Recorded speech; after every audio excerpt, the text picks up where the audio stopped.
Praise the lord. ప్రభు అయిన యేసుక్రీస్తు నామంలో మీ అందరికీ మా హోసన్నా మినిస్ట్రీస్ తరపున హృదయపూర్వకమైన వందనాలు తెలియపరుస్తున్నాను. ప్రభు మిమ్మల్ని దీవించి ఆశీర్వదించునుగాక. ప్రియులరా, దేవుని విశేషమైన కృపను బట్టి, అత్యున్నతమైన ఆయన వాత్సల్యమును బట్టి సంవత్సరాలు దాటుకుంటూ, దినాలు దాటుకుంటూ సజీవులుగా ఆయన స్తుతించే ఈ కృపను మనం దేవుని యొద్ద నుంచి పొందుకున్నాము. గనుకనే ఈ రోజున స్తుతి చెల్లించే స్థానమందు నిలిచి ఆయనను స్తోత్రించే ఈ గొప్ప అవకాశం మనకు కలిగింది అని చెప్పడానికి సందేహమేమీ కూడా లేదు. మరి నూతన సంవత్సరంలో అడుగుపెట్టి నెల రోజులు గతించిపోయాయి. మరో నెలలో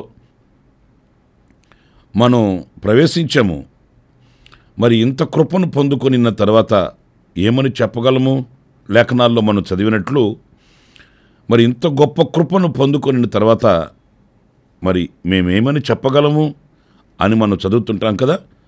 ఆ రీతిగానే మరి భీకరమైనటువంటి పరిస్థితులను, విపత్తులను దాటుకుంటూ సజీవులుగా ఈ రోజున ప్రభు కొరకు సాక్షిగా ఉండేటట్లు కృప చూపిన తండ్రి మహిమపరచబడునుగాక. మంచిది. లేఖనాలలో మన ప్రభువుని గురించి మనం పరిశీలించినప్పుడు ఆయన ఎలాంటివాడు అనంటే, ఎలాంటి గొప్ప కార్యములు చేయగలిగిన వాడు అనంటే, అనేక వాక్య ఆధారాలు, అనేక విషయాల్ని మనకు ప్రత్యక్షపరుస్తాయి. అందులో ఒకటి నేను మీకు జ్ఞాపకం చేయాలి. కీర్తనల గ్రంథం 119:18 చరణాన్ని నేను చదువుతున్నాను. నేను నీ ధర్మశాస్త్రమునందు ఆశ్చర్యమైన సంగతులను చూచున్నట్లు నా కనులు తెరువుము. ఇక్కడ మనకు ప్రభు ఏ రీతిగా కనిపిస్తాడు అనంటే, ఆయన తెరవ చేయు దేవునిగా మనకు ప్రత్యక్షమవుతాడు. ఎందుకంటే మూయబడిన వాటిల్ని తెరవడానికి మానవునికి అన్నిటి మీద అధికారం లేదు. మానవుని శక్తి సంకుచితమైనది. మనకున్నటువంటి పరాక్రమము సంకుచితమైనది. మనకున్న శక్తి సామర్థ్యతలు అల్పమైనవి. అయితే దేవుని శక్తి అలాంటిది కాదు. దేనినైనా తెరవజేయగలిగిన శక్తి, సామర్థ్యత దేవుని దగ్గర ఉంది. ఎందుకంటే ఆయన సృష్టికర్త అయిన ప్రభువు, ఆయన నిర్మాణకుడైన ప్రభువు గనుక. అందుకే ఈ కీర్తనాకారుడు నా కనులు తెరువుము అని ప్రభువుని అడుగుతున్నాడు. ఎందుకంటే ఈ కార్యం ఎవరి వలన జరిగేది కాదు. బాహ్యంగా ఒకవేళ శరీరానికి ఏదైనా దెబ్బ తగిలినప్పుడు, గాయం తగిలినప్పుడు ఏదైనా ప్రథమ చికిత్స చేయగలిగిన వ్యక్తులు కనిపిస్తారు. కానీ అంతరంగికంగా జరిగే మార్పును మాత్రం ఎవరు కూడా ఏమి చేయలేరు. అది దేవుని మూలముగానే జరగాలి. అందుకే నేను నీ ఆశ్చర్యమైన సంగతులు చూడాలి నాయన, నా కనులు తెరువుము. ఎందుకంటే నీవే తెరవగలిగిన దేవుడువు అనేది ఈ భక్తుని యొక్క నిరీక్షణ. మన బ్రతుకుల్లో కూడాను ఆయన మనకు దృష్టిని ప్రసాదించే దేవుడు. దృష్టి అంటే బాహ్యంగా మనం చూసే దృష్టి కాదండి. సత్యవాక్యమునందలి ఆశ్చర్యమైన సంగతులను, నిగూఢమైన విషయాలను, మర్మగర్భితమైన విషయాలను, దైవ సంకల్పానుసారమైన విషయాలని గ్రహించగలిగినటువంటి ఆ మంచి దృష్టి మనకున్నప్పుడు ఆ దైవ కార్యాలని మనం గుర్తించగలుగుతాము. దైవ కార్యాలు మనం చూడగలుగుతాము. అందులో నిక్షిప్తమై ఉన్న దైవ చిత్తాన్ని మనం తెలుసుకోగలుగుతాము. తత్ఫలితంగా ప్రభుకి కృతజ్ఞులమై బ్రతకగలుగుతాము. ఒకసారి దైవజనుడైన ఎలీషా పర్వతం మీద ఉన్నప్పుడు ఈ ఎలీషా పనివాడు ఆ పర్వతం మీద అలా చూస్తున్నాడు. అంతలో సిరియా సైన్యం మోహరించి ఉంది. ఆయన భయపడిపోయాడు. ఇక అయిపోయింది, ఈ సిరియనులు మనల్ని ప్రాణాలతో వదిలిపెట్టరు, ఈ రోజుతో మన యొక్క చరిత్ర సమాప్తం అవుతుంది అని కలవరపడిపోయాడు. కానీ చరిత్రలో మనం చదివినప్పుడు అతని హృదయంలో ఉన్న కలవరం దైవజనుడైన ఎలీషాలో లేదండి. ఆయన నిమ్మళంగానే ఉన్నాడు. ఆ వార్త తెలిసినప్పటికీ కూడా, ఆ సిరియా సైన్యాన్ని చూస్తున్నప్పటికీ కూడా ఆయన నిమ్మళంగానే నిలిచే ఉన్నాడు, నిలకడగానే ఉన్నాడు. కానీ ఈ కలవరపడుతున్న ఆ పనివాణిని చూచి ఆయన చేసిన ప్రార్థన వింతైన ప్రార్థన. అప్పుడు ఆయన ఏమని ప్రార్థన చేశాడు చూడండి. రాజుల 2వ గ్రంథం 6వ అధ్యాయం 17వ వాక్యం. యెహోవా, వీడు చూచున్నట్లు దయచేసి వీని కండ్లను తెరువమని ఎలీషా ప్రార్థన చేయగా యెహోవా ఆ పనివాని కండ్లను తెరవజేసెను. గనుక వాడు ఎలీషా చుట్టూను పర్వతము అగ్ని గుర్రముల చేత రథముల చేతను నిండియుండుట చూచెను. చూసారండి, ఆ మూయబడి ఉన్న అతని కనులు, అంటే అదృశ్యమైన వాటిలో చూడగలిగిన ఆ దృష్టి, అతడు బాహ్యంగా కనబడే ఆ సిరియా సైన్యాన్ని చూస్తున్నాడే కానీ అదృశ్యంగా దేవుడు వారి చుట్టూ ఉంచిన ఆ దైవ కాపుదలని చూడలేకపోయాడు. అందుకే దైవజనుడు, అదిగో నాకు కనిపిస్తుంది, నీకు కనిపించట్లేదా, ఎందుకు కనిపించలేదు, ఎందుకు భయపడుతున్నా, ఈ ఆనవాళ్ళు ఏమీ మాట్లాడలేదండి. ఆయనకు అర్థమైపోయింది ఇతను ఇంత కలవరపడుతున్నాడంటే ఇతను చూడవలసిన ఆ దైవ కార్యాలను చూడట్లేదు. ఇతను ఇంత ప్రాణభయము కలిగి అల్లాడిపోతున్నాడంటే ఇతని చుట్టూ ఉన్న దైవ కార్యాన్ని చూచే నేత్రాలు మూయబడిపోయి ఉన్నాయి ఇతనికి అనని ప్రార్థన చేశాడు. దేవుడు అతని కనులు తెరిచాడు. అతడు చూడసాగాడు, ధైర్యం పొందుకున్నాడు. నిజమే ప్రియులారా, ఆ నేత్రములు మూయబడి దైవ కార్యములను చూడలేని అభాగ్యులుగా మనం ఉన్నంత వరకు మనకు ఒక వింత కలవరమే కలుగుతుందండి. ఏం జరుగుతుందో, ఏమవుతుందో, నేనేమవుతానో, నా కుటుంబం ఏమైపోద్దో, నా పిల్లలు ఏమైపోతారో, నా కుటుంబం విచ్ఛిన్నమైపోతుందేమో, ఇలాంటి కలవరాలు మనల్ని వేధిస్తూ ఉంటాయండి. ఎప్పుడైతే ఆ దైవ కార్యాలను చూడగలిగిన ఆ దృష్టి మనకు ఉంటుందో ఆనాడు మనం దేవునిని దేవునిగా విశ్వసించగలుగుతాము. దైవ కార్యాలలో ఉన్న ఆ యొక్క మహత్యాన్ని గుర్తించగలుగుతాము. మనం ధైర్యంతో ముందుకు సాగి వెళ్ళగలుగుతామండి. ఈరోజు అనేకులు చూడండి, ఏదో తెలియని కలవరం ప్రార్థన చేయించుకోవడానికి వస్తుంటారు కొంతమంది. వాళ్ళకేం తక్కువేమి కాదు, చేతి నిండా డబ్బు ఉంటుంది, ఇంటి నిండా జనం ఉంటారు, ఆస్తులు అంతస్తులు అన్నీ ఉన్నాయి. కానీ కొంతమంది చెప్పేది ఏంటంటే, ఏదో తెలియని భయం నన్ను వెంబడిస్తుందండి, ఏదో ఒక కలవరం నన్ను వెంటాడుతుందండి, నాకు ఆ ప్రశాంతత ఉండట్లేదండి అని కన్నులు పెట్టే వాళ్ళని చాలామందిని నేను చూశానండి. ఎందుకు ఈ కలవరం అంటే, ఏదో మనసులో ఒక ఆవేదన వాళ్ళని ఏలుబడి చేస్తుంది. ప్రియులారా, ఎప్పుడైతే ఆ కన్నులు తెరవబడతాయో, నా దేవుడు నా పక్షాన ఉన్నాడు, సర్వశక్తి కలిగిన దేవుడు నాతో నడుస్తున్నాడు, ఆయన మహత్యము కలిగిన బాహువు నన్ను ఆవరించి ఉంది అనే విశ్వాసపు నేత్రాలతో మనం ఆ కార్యాలను చూడగలుగుతామో నడి సముద్రంలో కూడా ధైర్యంగా ముందుకు సాగి వెళ్ళగలుగుతామండి. అందుచేత ఆ కనులు తెరవగలిగిన శక్తి ఆయనకే ఉంది కనుక మనము కూడా ఆ దిశగా కనులు తెరవబడిన వారమై దైవ కృపకు పాత్రులమై ముందుకి సాగేడి విశ్వాసులమై ఉండాలని వాక్యం మనల్ని హెచ్చరిస్తుంది. మరొక మాట కూడా చెప్పనా, యేసు ప్రభుని సిలువ వేసి చంపారు, శిష్యులంతా చెదిరిపోయారు. అంతలో 2 వ్యక్తులు ఎమ్మాయి మార్గంలో వెళుతున్నారు. వారితో ప్రభువు అదృశ్యంగా ఆయన అక్కడ ప్రత్యక్షమై వాళ్ళతో ఆయన వాళ్ళ వల్లే నడక ప్రారంభించి వాళ్ళతో మాట్లాడడం ప్రారంభించాడు. వాళ్ళకి ఈయన ఎవరు అనేది ప్రశ్న రాలేదండి. ఎందుకంటే ఒక సాటి సహోదరుడులాగా వాళ్ళతో కలిసిపోయాడు. యెరూషలేములో జరుగుతున్న కార్యాల గురించి వివరంగా అడిగి తెలుసుకుంటున్నాడు. సరే, యాత్ర సాగింది, వాళ్ళ ఊరు వచ్చింది, వాళ్ళు వెళుతున్నారు. యేసు ప్రభు మాత్రం ఇంకా దూరం వెళ్ళవలసిన వ్యక్తిలా వెళ్ళిపోతుంటే వాళ్ళే పిలిచారు, ఏమయ్యా బాటసారి, ఈ రాత్రికి మాతో ఉండొచ్చు కదా, పొద్దుపోయింది, ఎక్కడికి వెళుతావేంటి, మాతో ఉండండి రాత్రి అని వాళ్ళు ఆహ్వానిస్తే వెళ్ళి వాళ్ళతో కూర్చున్నాడు. మనం పరిశుద్ధ గ్రంథంలో చదువుతాం కదా, వాళ్ళు రొట్టె ఒట్టిస్తే ఆ రొట్టె విరిచి మరలా వాళ్ళకే ఇచ్చాడు ఆయన. ఎందుకు ఇచ్చాడంటే ఆయనను ఆయనగా చూసే నేత్రాలు మూయబడిపోయి ఉన్నాయి వాళ్ళకి. పరిస్థితుల ప్రభావాలే కానివ్వండి, హృదయంలో ఉన్న అలజడులే కానివ్వండి, హృదయంలో ఉన్న కలవరాలే కానివ్వండి, జీవితం మీద వాళ్ళకు ఉన్నటువంటి ఆ యొక్క ఆందోళనే కానివ్వండి, ఇవన్నీ ఆత్మనేత్రాన్ని మూసివేశాయి. అందుకే వాళ్ళతో నడుస్తున్నా, వాళ్ళతో మాట్లాడుతున్నా, వాళ్ళ కనుల ఎదుటే ఉన్నా ఆయనను ఆయనగా గుర్తించలేకపోతున్నారు. కనుక ఆ రొట్టె విరిచి వాళ్ళకే ఇచ్చాడు. చూడండి, ఆ మాట నేను మీకు చదివి వినిపిస్తాను. లూకా సువార్త 24వ అధ్యాయం 30-31 వాక్యాలండి. ఆయన వారితో కూడా భోజనమునకు కూర్చున్నప్పుడు ఒక రొట్టెను పట్టుకొని స్తోత్రము చేసి దానిని విరిచి వారికి పంచిపెట్టగా వారి కనులు తెరవబడి ఆయనను గుర్తుపట్టిరి.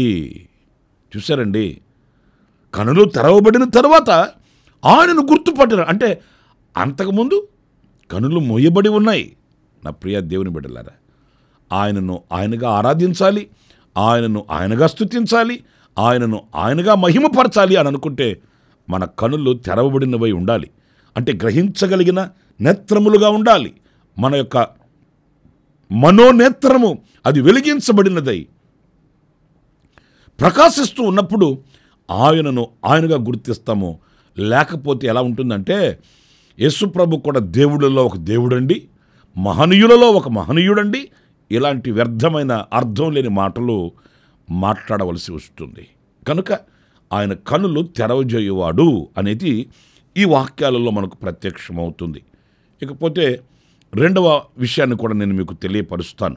అదేంటంటే లూకా సువార్త 24వ అధ్యాయం 45వ వాక్యంలో మనం చదివినప్పుడు, అప్పుడు వారు లేఖనములు గ్రహించున్నట్లుగా ఆయన వారి మనస్సును తెరచి. చూసారండి, కనులు తెరవడం మాత్రమే కాదట, ఆయన మనస్సును తెరిచే దేవుడు అంటండి. దేవుని పరిశుద్ధ నామానికి మహిమ కలుగునుగాక.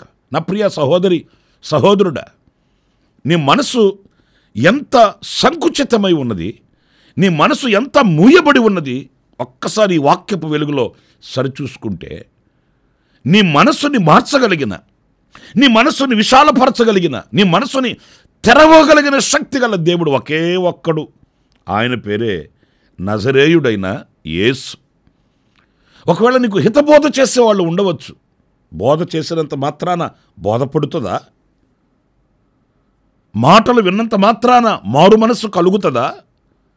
నీ మనస్సును తెరవగలిగిన శక్తి, నీ హృదయాన్ని మార్చగలిగిన, మార్పులోనికి తీసుకొని రాగలిగిన సామర్థ్యత ప్రపంచంలో ఎవరికి లేదు. చూడండి, దోషిగా ఎంచి 7 సంవత్సరాలు, 14 సంవత్సరాలు, 8 సంవత్సరాలు అలాగా శిక్ష విధించి జైల్లో వేస్తారు. ఆ జైల్లో నుంచి మరలా శిక్షను ముగించుకొని రాగానే నీతిమంతుడై, పరిశుద్ధుడై, ప్రవర్తన మార్చుకునేమని కనిపిస్తాడా? అంటే ఈ శరీరానికి విధించబడే ఆ శిక్ష అతని మనస్సును మార్చలేకపోయింది. మరలా అదే ఆ పాత జీవితమే. కానీ ప్రభువులో అలా కాదు. మనం ఆరాధించబడిన ప్రభు అయిన యేసుక్రీస్తు ఎవరు అనంటే హృదయంలో ఒక పెను మార్పును తీసుకొని వస్తాడు. ఆయన కలిగించే ఆ మార్పులో గతానికి ఇప్పటికీ ఆ వ్యత్యాసం కట్టొచ్చినట్లుగా కనబడుతుంది. ఎందుకంటే ఆ మనస్సుని తెరవగలిగిన శక్తి ఆయనకుంది. వివేచించగలుగుతాం. ఏంటి ఈ బ్రతుకు ఎందుకు బ్రతకాలి, ఇది కదా శ్రేష్టమైంది, మరి ఈ అల్పమైన వాటి కొరకు ఎందుకు పరుగులు తీస్తున్నాను, ఇది కదా శాశ్వతమైన రాజ్యం, ఈ అశాశ్వతమైన దేశంలో రాజ్యంలో నేను ఎందుకు ప్రయాసపడుతున్నాను, ఇవి నాకు హానికరము కదా, వీటిని ఎందుకు సంపాదించుకుంటున్నాను. మనసు తెరవబడిన వ్యక్తి ఆలోచిస్తాడు. ఆ ఆలోచించిన వ్యక్తిలో మార్పు కలుగుతుంది. ప్రియులారా, మనిషి మనసును మార్చగలిగిన మహనీయుడు నజరేయుడైన యేసు. అంతేగాని అల్పమైన బుద్ధితో యేసు ప్రభు కూడా మతాలు మార్చుకోవడం, కులాలు మార్చుకోవడం ఇలాంటివి చేయడండి. ఆయన మనస్సుని మార్చి మనిషిని మనిషిగా సమాజంలో నిలబెట్టగలిగిన దేవుడండి. అందుకే ప్రయాసపడి భారాన్ని మోయుచున్న సమస్త జనులారా నా యొద్దకు రండి అని పిలిచాడు ఆయన. ఎందుకు ఆయన ఎద్దుకు రావాలి? మతం మార్చుకోవడానికి కాదు, నేను ఫలానా మతము అని ముద్ర వేయించుకోవడానికి కాదు. సమస్త జనులారా అని సమస్తమైన జనులను ఎందుకు పిలిచాడు అని అంటే, వాళ్ళకి మనసులో మార్పును కలిగించి మనిషిగా సమసమాజంలో విలువ కలిగిన వ్యక్తిగా వారిని నిలబెట్టడానికి ఆయన ఘనమైన ఆహ్వానాన్ని ఇచ్చాడు. ఈ రోజున ఒకవేళ ఎన్ని చేసినా ఎంత చేసినా మార్పు చెందని మనసుగా నీ మనసు ఉందా? అయితే ప్రభుని వేడుకో. ఆయన నీ హృదయంలో మార్పును తీసుకుని వస్తాడు. నీ హృదయాన్ని తెరుస్తాడు, నీ మనసుని తెరుస్తాడు, వివేకాన్ని ప్రసాదిస్తాడు, జ్ఞానోదయాన్ని కలిగిస్తాడు, నిన్ను నీకు తేట తెల్లగా చూయిస్తాడు, నీలో ఒక మార్పుని తెప్పిస్తాడు, నేను సాక్షిగా నిలబెడతాడు. మరి ఈరోజు నీ హృదయాన్ని దేవునికి అప్పగించి చూడు, నీ మనసుని దేవునికి అప్పగించి చూడు. సంకుచితమైన నీ హృదయంలో ఆయన విశాలతను కలిగించే దేవుడు అనేది ఈ వాక్యంలో మనం గమనిస్తాం. ఆఖరిగా మరొక మాట ప్రకటన గ్రంథంలో మనం చదువుతుంటాము. 3వ అధ్యాయం 8వ వాక్యంలో మనం గమనించినప్పుడు, నీ క్రియలను నేను ఎరుగుదును, నీకున్న శక్తి కొంచెమై ఉండినను నీవు నా వాక్యమును గైకొని నా నామమును ఎరుగననలేదు. ఇదిగో తలుపు నీ ఎదుట తీసి ఉంచి ఉన్నాను, దానిని ఎవడును వేయనేరడు. పురిల్లర చూడండి వాక్య భాగంలో, మనకున్న శక్తి కొంచెమే అయినప్పటికీ కూడా ఎదురవుతున్న పోరాటాలలో, జరుగుతున్న పరిస్థితుల ప్రభావాలలో, పరిస్థితులతో కూడా మింగిలి అయిపోయి కలిసిపోయి నాకు ప్రభు ఎవరో తెలియదండి అని ఆయన నామానికి అవమానకరంగా బ్రతకకుండా, ఎన్ని ఆటుపోటులే ఎదురైనా, ఎన్ని శోధన బాధలే ఎదురైనా ప్రభు కొరకు సాక్షిగా నిలిచిన వారి కొరకట ఆయన తలుపు తీసి ఉంచి ఉంటాడట. ఇది దీవెన ద్వారమని చెప్పుకోవాలి, ఆశీర్వాదట గుమ్మమే అని చెప్పుకోవాలి, పరలోక రాజ్య ద్వారాలే అని చెప్పుకోవాలి. ఏదైనప్పటికీ కూడా మన ఎదుట ఆయన తలుపు తీసి ఉంచి ఉంటాడట, దానిని ఎవడు కూడా వేయలేడు. నిజమే, ఆయన తలుపు తీస్తే ఎవడు వేయగలుగుతాడు? ఆయన తలుపు వేస్తే ఎవరు మూయగలుగుతారండి? ఎవరు తీయగలుగుతారండి? కనుక నా ప్రియమైన సహోదరులారా, ఆయన తలుపు తెరిచే దేవుడు, విస్తారమైన దీవెనలు మన మీద కుమ్మరించే దేవుడు, పరలోక రాజ్య ద్వారాలు మన కొరకు తెరిచి ఉంచే దేవుడు. ఇంత గొప్ప దేవునిని మనం ఆరాధిస్తున్నాం సుమా. ఇంత మహనీయుడైన దేవునిని మనం ఆరాధించే విషయాన్ని మర్చిపోకూడదు. ఆ దేవునికి ఎంతైనా మనం రుణపడి ఉండాలి. నేను 3 విషయాలు మీతో చెబుతూ వచ్చాను. కనులు తెరిచే దేవుడు, 2 మనసును తెరిచే దేవుడు, 3 తలుపులు తెరిచే దేవుడు, మెండుగా దీవెనలు కుమ్మరించే దేవుడు. ఆ దేవునికి మహిమ కలుగుగాక. మీ అందరి ఎడల ఆయన కృప సంపూర్ణమగుగాక. Amen, amen. తలలు వంచండి, ప్రార్థన చేస్తాను. కృపా సత్య సంపూర్ణుడా, జీవాధిపతి అయిన ప్రభువా, మీకు వందనాలు. మీరు తెరవచేయు దేవుడవు, శక్తి సామర్థ్యత గల దేవుడవని లేఖనాలలో మేము ధ్యానిస్తూ వచ్చాం. ఆ రీతిగా మిమ్మల్ని మేము చేరుకొని మీ దివ్యమైన దీవెనలకు పాత్రులమగుటకు సహాయం చేయండి. ఎవరైతే ఇదిగో ఈ మాటలు వింటున్నారో వారినందరినీ మీ దీవెనకరమగు ద్వారాలు తెరిచి ఆశీర్వదించమని, అక్కర్లు తీర్చండి, వారి అవసరతలు తీర్చండి. అడిగిన వాటికంటే, ఊహించిన వాటికంటే అత్యధికముగా చేయ శక్తి కలిగిన మీ బాహువు వాళ్ళ మీద చాపి ఉంచమని వేడుకొనుచున్నాను. ఆశీర్వదించమని ఘనుడా మీ పాదాల దగ్గర శిరస్సు ఉంచి నమస్కరించి ప్రార్థిస్తూ యేసు నామములో అడిగి వేడుకొనుచున్నాను తండ్రి. Amen, amen. ప్రభు మిమ్మల్ని ఆశీర్వదించి దీవించునుగాక. ఈ దినమంతా విశేషమైన కృప నా దేవుడు మీకు అనుగ్రహించుగాక. ఈ దినం పుట్టినరోజు శుభవేడుకలు జరుపుకుంటున్న మీ అందరికీ నా దేవుని ఆశీస్సులు మెండుగా కలుగుగాక. కన్నీళ్లలో వేదనలో ఉన్న వారికి నా దేవుడు విడుదల ప్రసాదించుగాక. ఆమెన్. ప్రతి దినము ఈ అనుదిన కృపాను సందేశాల కొరకు, ఇంకా మరిన్ని ఆత్మ సంబంధమైన సందేశాల కొరకు ఈ మా యూట్యూబ్ ఛానల్ ని సబ్స్క్రైబ్ చేసుకోండి. Pastor Ramesh, hosanna ministries.